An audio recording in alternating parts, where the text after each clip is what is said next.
Саламатсызыгыз, студияла Лилия Әділбаева, мин һеҙҙе был аҙнала Сибай ҡалаһында булып үткән яңылыҡтар менән таныштырырмын.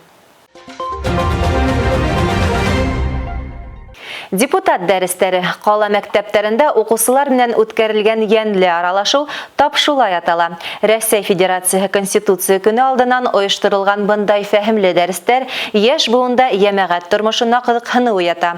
Уларҙа лидерлыҡ сифаттарын тәрбиәләй. Уҡыусылар алдында депутат. Беренсе мәктәптә бындай дәресте Рәсәй Федерацияһы Конституция көне алдынан Башҡортостан дәүләт йыйылышы ҡоролтай депутаты Яуҙат Биккинов үткәрҙе. Әүҙем ҡалалашыбыҙға 10-нсы класс уҡыусыларының һорауҙары күп. Тәүге закондар ҡасан ҡабул ителгән? Ҡануниәттә ниндәй үҙгәрештәр бар? Теге йәки был мәсьәләгә ҡағылышлы закондар нисек ҡабул ителә? Йәш быуынды етди һорауҙар борсоуы үҙе үк уларҙың йәмәғәт тормошонан ситен булмауын күрһәтә, ти халыҡ вәкилдәре. Ошондай уҡ депутат дәрестәре Рамаҙан Өмөтбаев исемендәге Башҡорт лицейында ла үтте. Уҡыусылар менән фәһемле аралашыуҙа был юлы Сибай ҡала советы рәйесе Азат Ҡамбулатов булды. Бөгөнгө заманда егет һәм ҡыҙҙарға үҙ һәләттәрен асырға мөмкинлектәр күп. Бының өсөн тормошҡа яуаплы ҡарарға, дөрөҫ йүнәлеште алдан күҙаллай белергә кәрәк, ти Азат Ғәйнетдин улы. Бүгенге көндә депутаттар, ҡала советы депутаттары был эште бик әүҙем алып бара.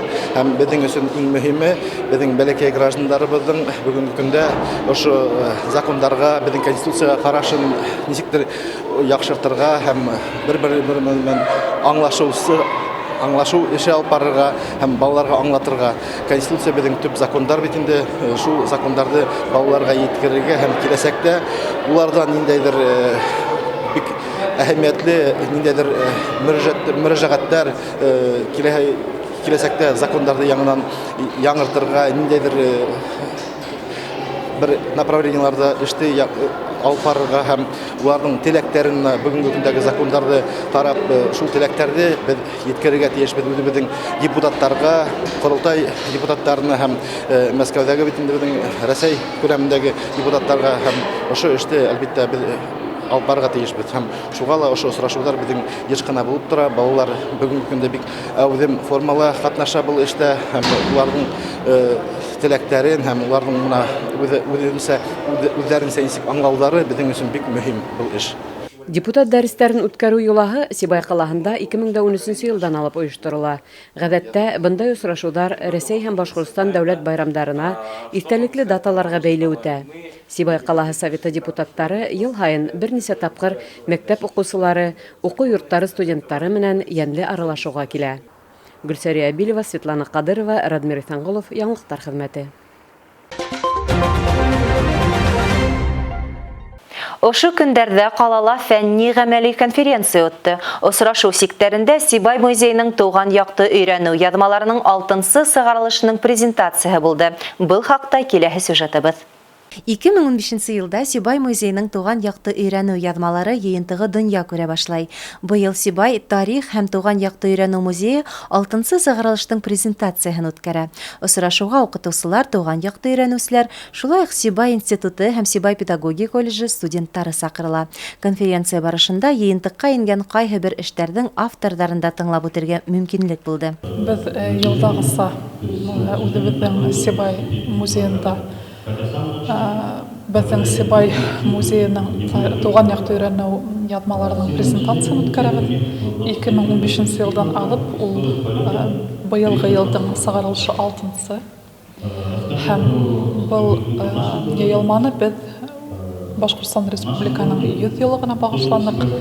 Һәм иҫтәлекле даталарҙың береһе ул Башҡортостан Республикаһында һәм Рәсәй Федерацияһында театр йылы тип иғлан ителгән материалдарҙа урын алды.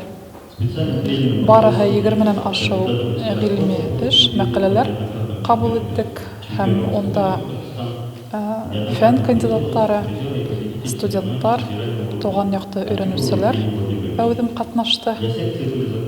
Шулай итеп, бөгөн презентация үткәрәбеҙ инде. Фәнни-ғәмәли конференция сиктәрендә Башҡортостан Республикаһының милли архивынан һирәк осрай торған китаптар күргәҙмәһе ойошторолдо. Унда 20-нсе йылдар яҙмалары, шулай уҡ Бөйөк Ватан һуғышы йылдарында яҙылған һалдат хаттарында күрергә була ине. Күп йылдар дәвамында Сибай тарих һәм тыуган якты өйрәнү музее каланың мәдәният усагы булуы менән бер рәттән нәшрият эшмәкәрлегенә лә зур игътибар бүлә. Сара музей буенча экскурсия менән тамамланды. Лилия Әделбаева, Радмир Исәнголов, Любовь Карпова, яңлыктар өчен. Сибай калаһындагы бала табу йорты табиптары тотыш Урал аръягы төбәген хезмәтләндерә.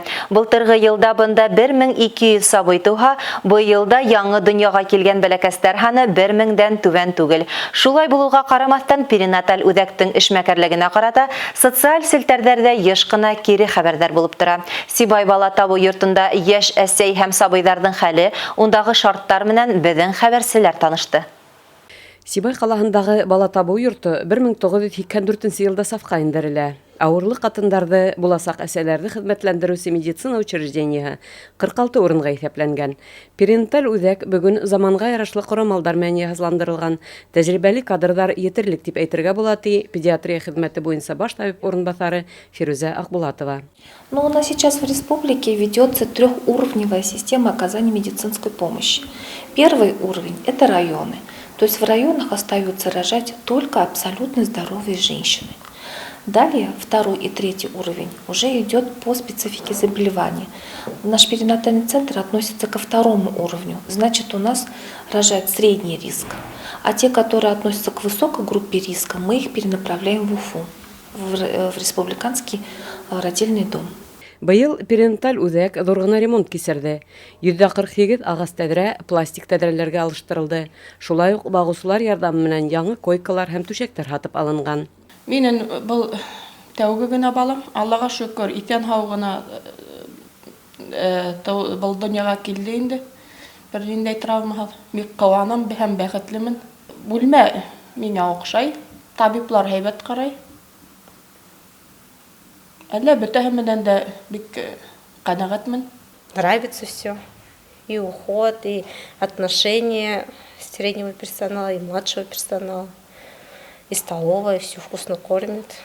И кровати удобные, мягкие. Спина не болит, все, и врачи, все. Бережные отношения. Әлбиттә, 30 йылдан ашу хеҙмәт иткән бина бөгөнгө талаптарға тулыһынса яуап бирә алмай. Шулай да перинаталь үҙәктең етәкселеге билдәләүенсә, бында етешһеҙлектәр әкренләп бөтөрөлә бара. Әйтәйек, киләһе йылда палаталарда бөтә уңайлыҡтар булдырылып, уларҙы заманса яңыртыу ҡаралған. Гөлсәрия Әбилова, Светлана Ҡадырова, Радмир Исәнғолов, яңлыҡтар хеҙмәте. Ә хәҙер республика яңлыҡтары хаҡында ҡыҫҡаса. Медиалогия компанияһы Рәсәйҙең билдәле шәхестәре рейтингын әҙерләне. Исемлек 2019 йылдың ғинуарынан декабрына тиклем Рәсәйҙең киң мәғлүмәт сараларында телгә алыу буйынса төҙөлгән. Рейтингта беренсе урынды Рәсәй президенты Владимир Путин биләй, икенсе урында хөкүмәт премьер-министры Дмитрий Медведев, өсөнсөлә Путиндың матбуғат секретаре Дмитрий Песков, Башҡортостан башлығы Ради Хадбиров исемлектә 14-нсе урында тора. Үҙе барған йылда киң мәғлүмәт саралары Хабиров хаҡында 116,136 тапҡыр яҙған. Башҡортостан Республикаһы Дәүләт Йыйылышы ҡоролтай ултырышында тәрбиәгә бала алған һәм патронат ғаиләләрҙәге балаларҙы ҡарау өсөн айлыҡ пособие, ошо ата-әсәйҙәргә тейешле түләү, шулай уҡ опекаға һәм попечительлеккә тапшырылған балаларҙы ҡарау өсөн пособие күләмен 2020 йылдың 1 ғинуарынан 4%-ҡа арттырыу тураһында закон ҡабул ителде. Башҡортостан башлығы Ради Хабиров, шағир, сәйәси эшмәкәр Шәйхзада Мөхәммәд Закир улы Бабичтың тыуына 125 йыл тулыуҙы билдәләү тураһындағы указға ҡул ҡуйҙы.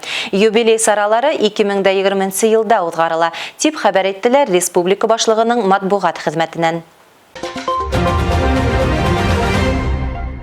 Студияла бөгөн мин Лилия Әҙелбаева эшләнем. Ял көндәрегеҙ матур үтһен. Иҫән һау булығыҙ.